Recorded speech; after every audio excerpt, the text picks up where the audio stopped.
High protein seeds and nuts laddu எப்படி செய்கிறதுன்னு இந்த வீடியோவில் பார்க்கலாங்க. நான் ஒரு கடாயில் 100 கிராம் டம்ளரில் முந்திரி பருப்பு எடுத்துருக்குறேங்க. அது லேசான தீயில் பொன்னிறமாக வறுத்து எடுத்துக்கலாங்க. பாதாம் பருப்பு அதே டம்ளரில் தான் நான் எடுத்துருக்குறேங்க. அதையும் பொன்னிறமாக வறுத்து எடுத்துக்கலாங்க. நான் எல்லாமே அந்த டம்ளரில் தான் நான் அளவு எடுத்துக்க போகிறேங்க.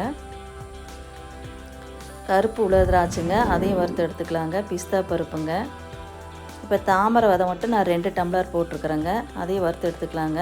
இப்போ உடச்சி பார்த்தா நல்லா பொறு பொறுன்னு உடையணுங்க. அந்த பதம் வர வரைக்கும் நம்ம வறுக்கணும். வறுத்து எடுத்துக்கலாங்க. அத்திப்பழங்க, அதையும் வறுத்து எடுத்துக்க போகிறேங்க. நான் பேரிச்சம்பழம் ஒரு 10-15 பேரிச்சம்பழம் போட்டிருக்குறேங்க. அதையும் லேசாக வறுத்து எடுத்துக்கலாங்க.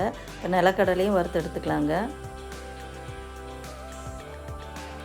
அக்ரூட் பருப்புங்க, அதையும் நம்ம வறுத்து எடுத்துக்க போகிறோங்க. இப்போ சூரியகாந்தி பூ விதைங்க, அதை நான் 1.5 டம்ளர் போட்டிருக்குறேங்க. அதையும் வறுத்து எடுத்துக்க போகிறேங்க.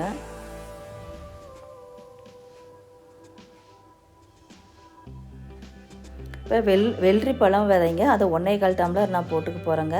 அதையும் இப்போ நம்ம வறுத்து எடுத்துக்க போகிறோங்க.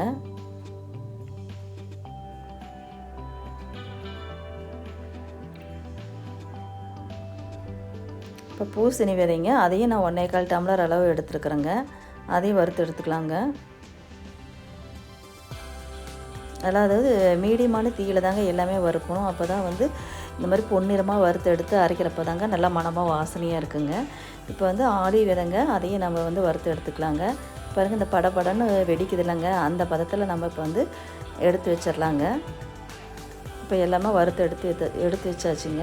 இப்போ சீட்ஸ் எல்லாம் நைஸாக அரைச்சி வச்சுக்கணுங்க. நட்ஸ்லாம் கொஞ்சம் பருபருன்னு அரைச்சி வச்சுக்கணும்.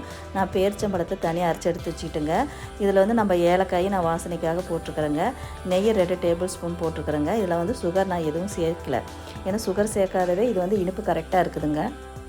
இப்போ ஒரு கண்ணாடி பாட்டில் இந்த மாதிரி உருண்டையை பிடிச்சி வச்சுக்கலாங்க. ரொம்ப நாளைக்கு வரைக்கும் இதை சாப்பிட்டுக்கலாம். குழந்தைங்க ரொம்ப விரும்பி சாப்பிடுவாங்க. நீங்களும் இந்த மாதிரி ட்ரை பண்ணி பாருங்கள்.